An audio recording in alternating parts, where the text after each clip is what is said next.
a service of CNC Worldwide.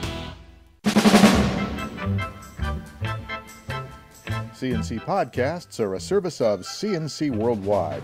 Irondequoit Assemblyman Joe Morelli says he won't hold a formal announcement saying he wants to be Speaker of the Assembly. He says everyone pretty much knows he's a candidate by now.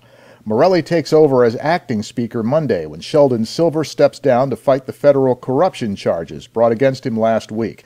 Morelli has support from upstate Democrats, but downstaters have the bigger numbers, and 4 members from New York City have announced they want the job. Bronx Assemblyman Carl Heastie, Manhattan Assemblyman Keith Wright, Assemblywoman Catherine Nolan of Queens, and Joseph Lenthal of Brooklyn. Morelli is bucking history. It's been more than 100 years since the last upstater was Assembly Speaker. The Republican minority in the Assembly is using Speaker Silver's downfall to reintroduce the Public Offenders Accountability Act, an ethics reform law Republicans say could start winning back some of the public's trust in state government. The act was introduced 2 years ago. Among its provisions, elected officials convicted of a felony would have to forfeit their campaign funds. Legislative leaders and committee chairs would be limited to serve 8 years, and a permanent state commission on official conduct would be set up. The bill would also make it a crime to know about corruption and fail to report it. The state legislature did get back to work Wednesday after a couple days' pause because of the leadership uncertainty in the Assembly. The Assembly and the State Senate held the first joint budget hearing looking into environmental spending with Department of Environmental Conservation head Joe Martins.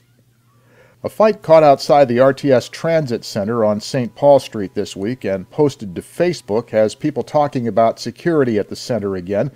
This fight was not inside the building. It was outside of it. Security inside was stepped up with extra guards and police officers earlier this month after a teenager was stabbed inside the building.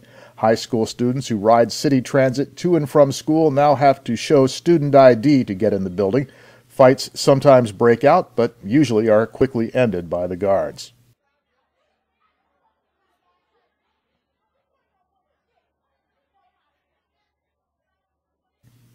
Spencerport teachers say they're supporting the urban-suburban transfer program. There has been controversy over introducing the program, which brings a number of city school students to attend suburban schools. The Spencerport School District is looking at joining the program. That brought a large crowd out to a recent board meeting arguing the pros and cons. The district says the Spencerport Teachers Association voted unanimously this week in support of the program. They're having an informational meeting on their plans next Tuesday at 7 p.m. at the Spencerport High School Performing Arts Center.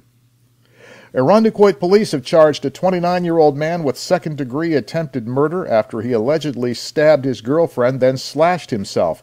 Police were called about 3 a.m. after neighbors heard screaming coming from a couple's apartment at the Hathaway Court on East Ridge Road.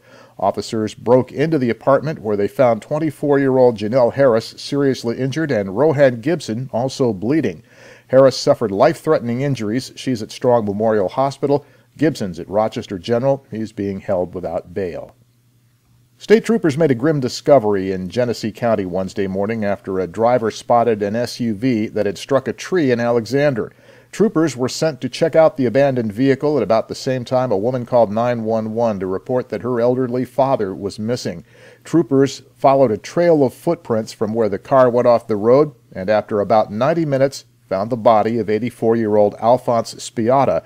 Police believe the Batavia man froze to death trying to walk away from the accident. Spiata was said to be suffering from the early stages of dementia.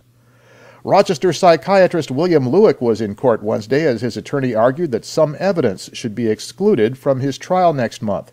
Attorney Matthew Parinello says the evidence in question is police audio of Lewick's statement. And at one point, Lewick asks for an attorney. Parinello says the jury should not be allowed to hear the tape after that point, although he says there's nothing in the statement that would actually hurt his client. Prosecutor Kelly Wolford says similarly that she can make her case against Dr. Lewick with or without the extra tape.